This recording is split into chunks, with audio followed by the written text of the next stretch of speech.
So they will ask about how to fix or how to solve verify account on Shein app.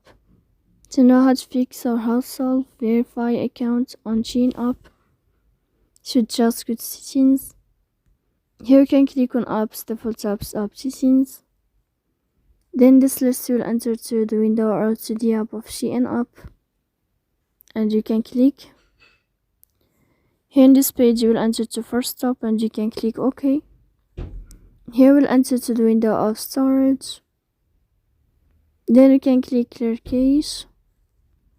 Don't click clear data because that can cause you errors or can delete your account. In the end, you can turn off your Wi-Fi and you can turn on your Wi-Fi again. So please don't forget to support us by like and subscribe. See you next time in another video, and thank you for your attention and your watching.